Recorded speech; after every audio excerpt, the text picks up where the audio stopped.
plus tard, il fait ce qu'il veut. Il fait ce qu'il veut. Et il a emprunté de l'argent, vous le prêtez, il fait ce qu'il veut. Mais c'est au cas où vous avez même question. Mais... Si vous dites cet argent, n'achetez pas d'alcool avec cet argent, c'est bien, c'est bien. Mais même si vous le dites, et lui, il dit d'accord, mais il achète de l'alcool avec l'argent, vous n'êtes pas coupable, vous n'êtes pas... Mais même ça, mais au cas où une aide simple, c'est pas pour prêter, mais il te demande le soutien. Oui. Donc vous le soutenez seulement comme un ami que vous connaissez. Oui. Là aussi, il ne faut pas faire la condition. Vous dites, voilà, je vous aide, je vous donne cet argent pour t'aider, mais je préfère que tu n'achètes pas d'alcool ou de drogue ou n'importe quoi avec cet argent. Consomme-la pour la nourriture ou pour quelque chose de... pas pour quelque chose d'illicite pour vous. Vous pouvez le dire, juste pour pour montrer que vous n'êtes pas content que les gens boivent l'alcool ou que les gens mangent le porc, etc. Oui, parce que vous savez, avec aujourd'hui, il y a des gens qui comprennent ça comme le radicalisme, c'est comme... Voilà, oui, il va comprendre mal, il va avoir une mauvaise compréhension. Si vous dites, moi, il te demande une aide, vous le donnez. Il va comprendre ça d'autre façon. Oui. Vous êtes... En ce cas, vous donnez l'argent et vous ne dites rien. Oui, parce qu'il va y avoir une nouvelle corde. Parce que قول معروف خير من صدقة يتبعها أذى. Donner l'argent avec un sourire, avec un mot de gentillesse, est mieux que donner l'argent, donner de l'aumône, donner et avec des mots comme des fusils. Vous donnez l'argent sans rien dire. Une autre question concernant la question de notre frère. Mais qui sont habités avec les gens qui ne sont pas des musulmans, mais on fait le ensemble. Au cas où les assiettes avec les verres qu'on utilise. Parfois, est-ce que si on utilise les assiettes comme ça, avec les viandes de porc, comme des trucs comme ça, c'est juste, on peut prendre les assiettes pour se laver, c'est fini, on peut réutiliser. C'est mix, les assiettes, les assiettes sont mixtes. Parfois, c'est mix. Quand vous voulez utiliser une assiette, vous la lavez une nouvelle fois. Chaque fois que vous voulez utiliser une assiette, vous vous lavez avec du savon. Juste pour lui, il ne comprend pas. C'est pour la propreté, c'est pour l'hygiène. Mais votre intention, c'est s'il y a quelque chose d'illicite, il va disparaître. Chaque fois que vous voulez utiliser une assiette, vous vous lavez.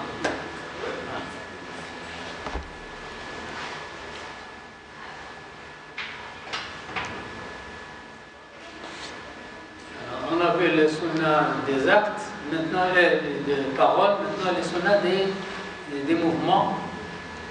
C'est lever les bras en disant Allah Akbar, et ce n'est pas un problème. Si vous ne levez pas les bras pour dire Allah Akbar, ce n'est pas un problème. Si vous venez, vous dites Allah Akbar, comme ça. C'est correct, mais il vaut mieux lever les mains. C'est sunnah. Mais si vous oubliez, ce n'est pas un problème. Mettre l'avant-bras droit sur la gauche.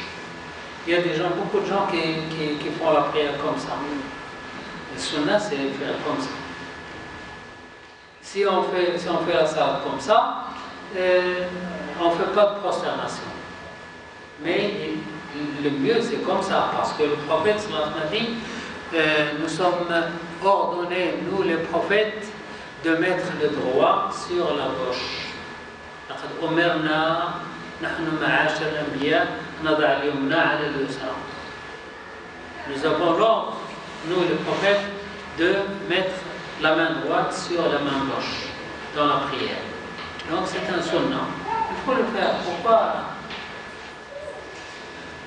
jeter son regard vers le lieu de prosternation? Lorsqu'on fait la prière, on regarde l'endroit de la prosternation. Mettre les mains sur les genoux pendant le recours. Lorsqu'on fait recours, on fait comme ça, les mains sur les genoux. Et pendant l'inclinaison, avoir le dos plat. On l'a dit tout à l'heure. Et au moment de la prosternation, mettre les genoux au sol avant les mains. Non, ce n'est pas un problème. Soit les genoux, soit les mains, c'est pas un problème. Alors tout ça, tous ces actes ne nécessitent pas de corriger la salat. Aussi, mettre les mains entre les épaules et les oreilles ici. Et garder les pieds levés et joints, les orteils, sont tous ces actes. Et si on les fait ou on ne les fait pas, ce n'est pas un problème.